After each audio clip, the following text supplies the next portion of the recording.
Ladies and gentlemen, hello and welcome to the PrimateCast. I'm your host, Andrew McIntosh, and this is podcast number 54, where we're joined by Dr. Charlie Nunn.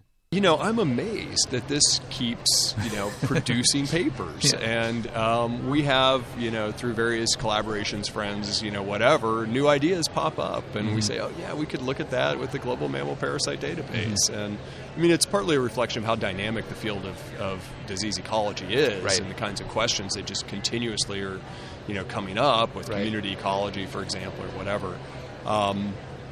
So it's been really exciting. So Charlie is professor at Duke University in the Department of Evolutionary Anthropology and the Global Health Institute, and he's also the director of the Triangle Center for Evolutionary Medicine.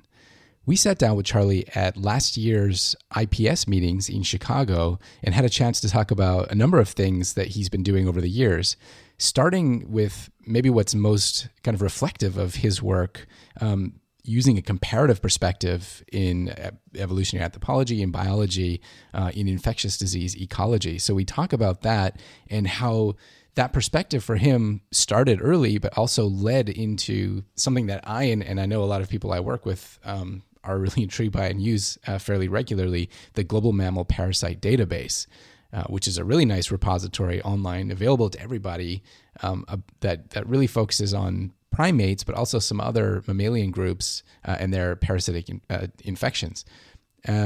Charlie has also worked extensively on the evolution of sleep. And so he was actually at this IPS last year giving a presentation in a sleep symposium. And he talks a little bit about that in this interview as well, and the results of using a phylogenetic comparative approach on the evolution of sleep in primates and in humans has come to some really interesting conclusions here. So if you go and Google Charlie and pick up any of the publications, the numerous publications he's put out, you'll see that the comparative phylogenetic approach is first and foremost in almost all of them. And this is also reflected in a number of books. He's been involved with Infectious Diseases in Primates in 2006, which he co-wrote with Sonia Altizer, The Evolution of Sleep, which he co-edited recently, and the volume on comparative approaches in evolutionary anthropology and biology. And so I think the take-home message from his work and from this interview is that it's really important to embed the phylogenetic or comparative perspective into any research on not just primates, but any aspects of evolution. And so I hope that's what you come away with after listening to this. So here's Dr. Charlie Nunn. I think for me, the biggest thing that has always intrigued me about what you've been doing is that it seemed like right from the beginning you were interested in like a kind of a larger scale perspective on asking evolutionary questions. Right. And I just wonder if that's something from the beginning for you was...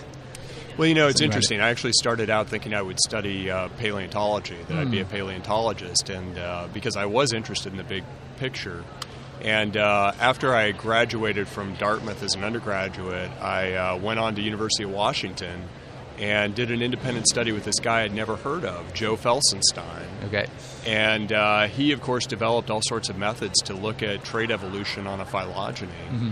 And simultaneous with that, I took a course with Sievert Rower, a behavioral ecologist.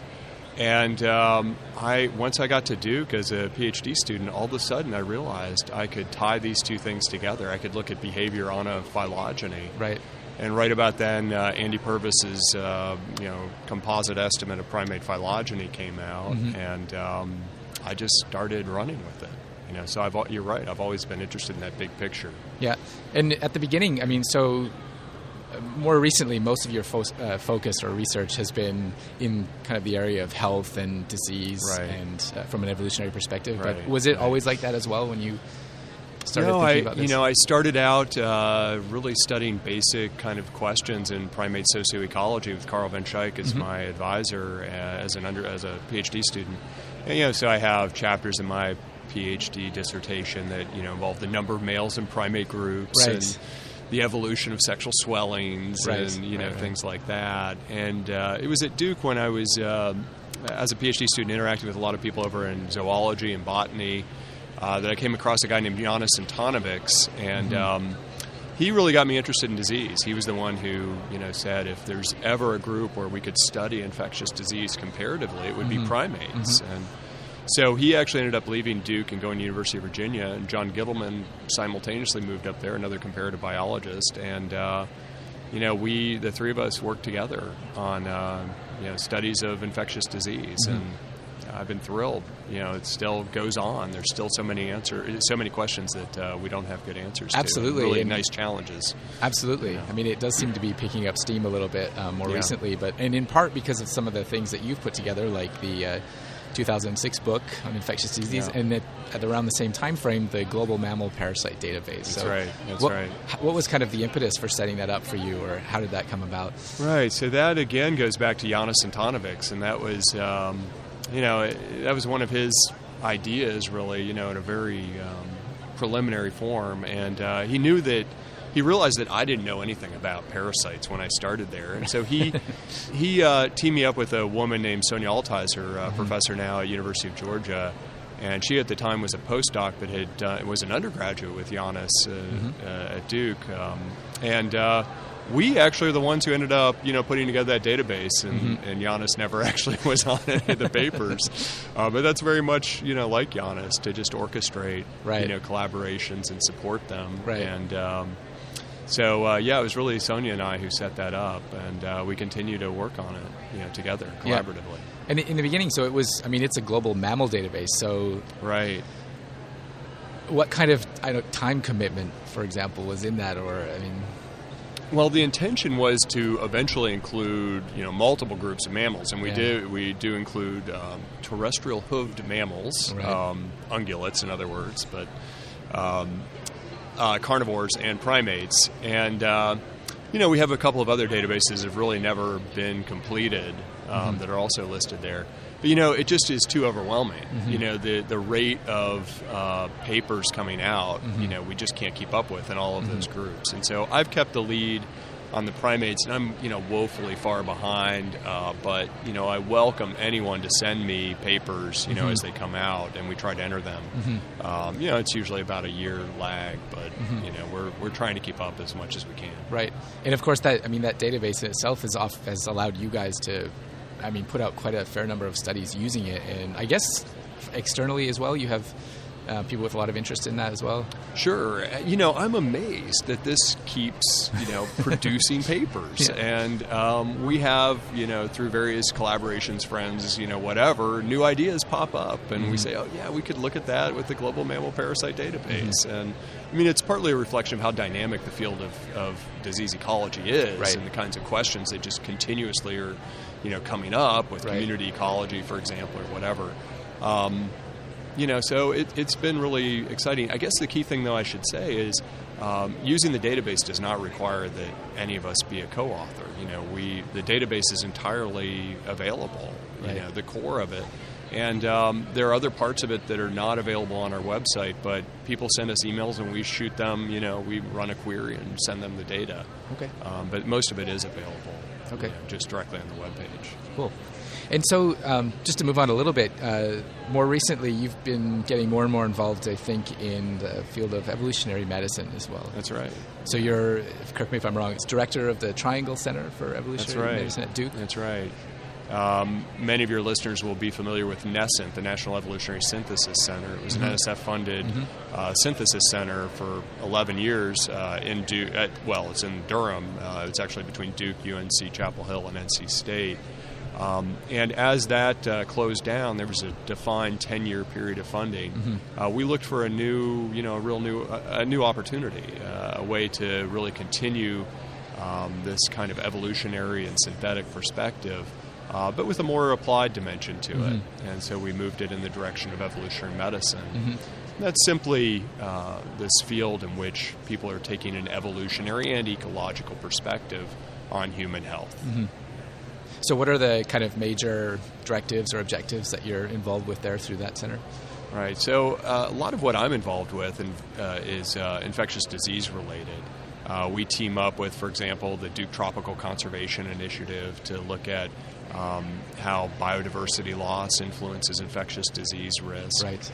I'm also involved with organizing various kinds of symposia and other events. We have one coming up in December on linking sleep disparities, differences in sleep, to health disparities in humans in that case.